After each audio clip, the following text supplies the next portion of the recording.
Atiq Zaman. Ele é um pesquisador, professor, e vai falar sobre Lixo Zero, 4.0 para cidades Lixo Zero. Por favor, senhor Atiq, está aí conosco, se apresente e fale um pouquinho sobre o seu trabalho.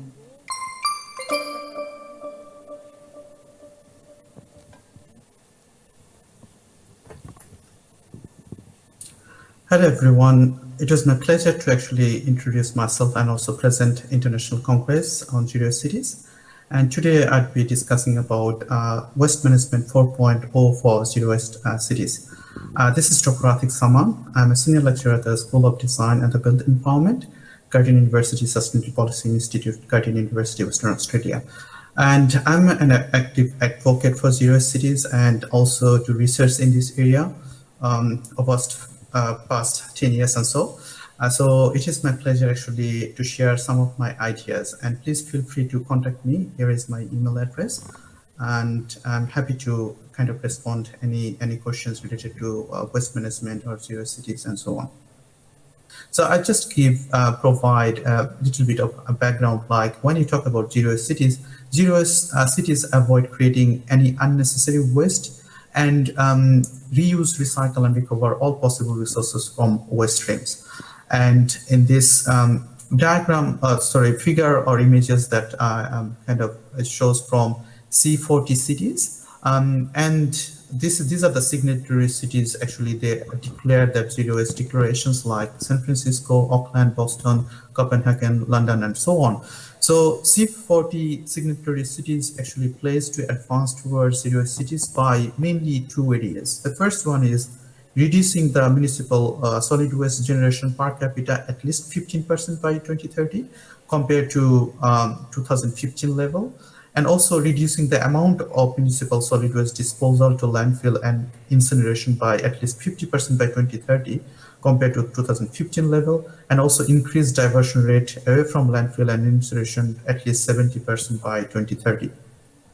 So it is really important to have this milestone and target set up when you talk about zero waste cities. So first thing is like you need the set of targets to achieve or progress towards those zero cities. And now if you look into what is happening around the world in terms of waste diversion, because zero waste cities would divert 100% of their waste from landfill. And if you can see from this figure is like waste diversion rate in different areas or regions, like African countries, European countries, Latin American, South and West Asian, and so on. So if we look more deeper into waste diversion rate and the current practice, then what we can see is like the countries with less than 10% waste diversion rate is often relied on informal waste collection or recycling system. So that is because there are no formal waste collection system, mainly in like Asian countries, South African countries, and so on. But in terms of European countries, it would be mainly they are heavily relied on waste incineration plant because they would be generating electricity out of their waste. So now move from this 10% waste diversion to higher diversion rate. So what we need is like, at least in the Australian context, what we can see to achieve 33%, up to 33% diversion rate, we need at least two different bins as part of urban services, like one for the recycle items. So it's like a recycling bin, and there would be like all other non-recyclable items that goes to landfill. So with recyclable, like two different bins and vast collection system, it is easy to achieve like 33% waste diversion rate. And to move from 30 to like even more, like 40 to 60. So in Australian context, again, we have seen that to provide three different bins, like one for recycled item, another for organic item, that's like only garden organic one, and also one for like landfill item, that means like whatever we cannot, not organic or not recyclable one, we put in that red lit bin. So with a first collection system, it is easy to recycle 48%, divert to 48% from landfill. And with FOGO system, like food organic and garden organic, and that can increase up to 66.5% in Australian context. I believe it would be quite similar with other countries. Like this rate can differ, not significantly differ. So one of the prerequisites to achieve like 66% diversion or around this mark is like we need to provide 3 different bins. That's the kind of the basics. Like we need to have 3 different sorting system and various collection system to achieve 66 or around 70% mark of waste diversion rate. And we have seen like many cities actually currently diverting around 80 or even above 80% diversion rate. So surely they have like all those basic infrastructure like 3 or more different bins, but also they have strong participation in terms of community, how community involved in overall waste management system, and also their rules would be more strict, and like their application of rules and laws are kind of strict in that sense. And even then, like San Francisco is like now kind of facing challenges to move beyond 80% diversion rate. So from that context is like 100% diversion rate, is it possible? And that is the main concept of zero waste cities, is like when we are diverting 100% waste from landfill. So if I say, is it possible?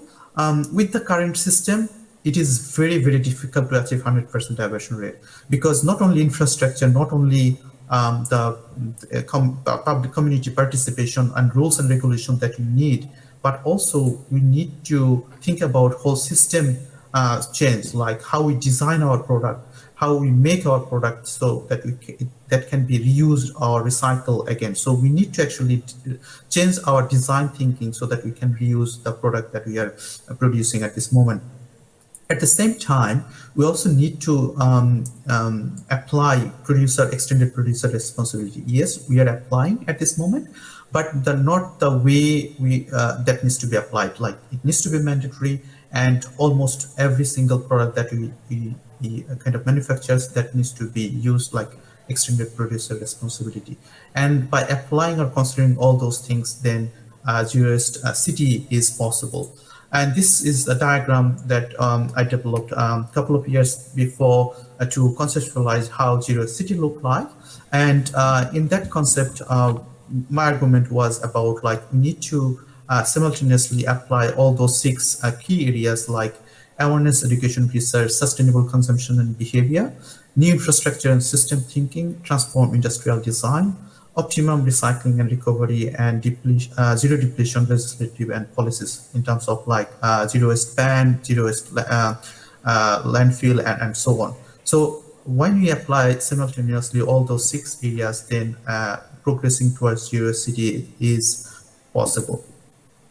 Now, the third item that I'd be discussing, like how waste management 4.0 would be actually addressing our the current challenges that we have in terms of moving towards the zero waste cities.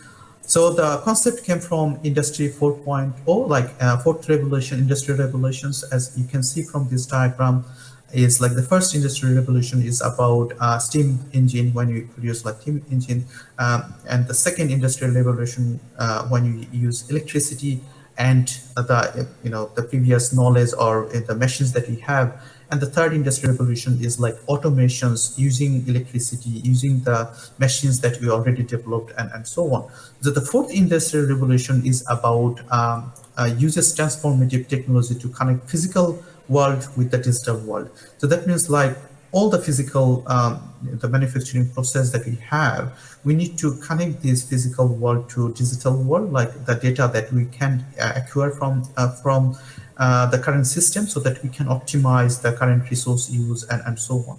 So the next question would be like, are we ready for the fourth industrial revolution in waste management system? That's the talk is about waste management 4.0, like fourth industrial revolution in waste management system.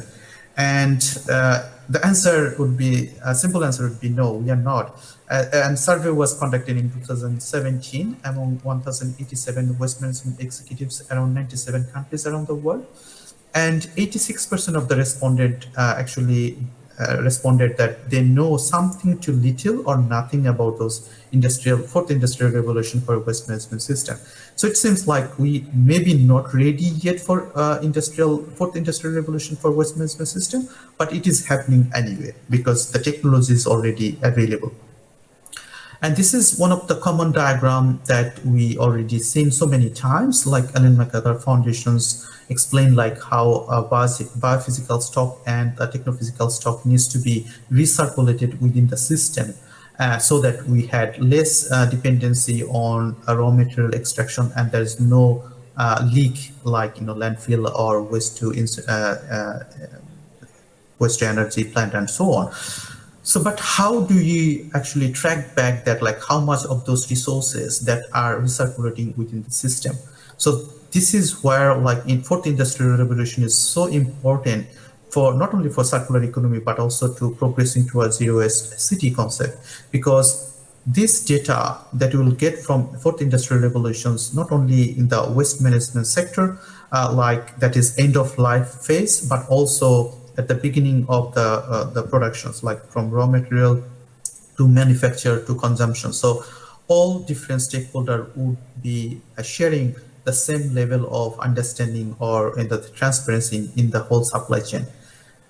When you talk about waste management 4.0, we already have different technologies like GPS tracker, industrial robot, metal scanner, level sensors that is already being applied in different technologies. For example, smart truck that can track and communicate and also connected with RFID scanner and so on. Smart container is also using level sensor. Vacuum systems also provide automated locking system based on what type of waste that we are sorting or putting in that NVAC system. Robotic sorting system are also applied widely, reverse vending machine and so on. So these are like a typical gem or example that we can apply waste management 4.0. And also there's a smart bin that is widely applied. Bin technology is already there, but smart bin technology with using sensor and level sensor is providing whether those bins are full or not. But the data is really, really important, and data is very useful, not only optimizing the collection system, but also saving money, because this is how we actually improve the overall waste management performance. Muito obrigada, Atiq. Que pesquisa incrível.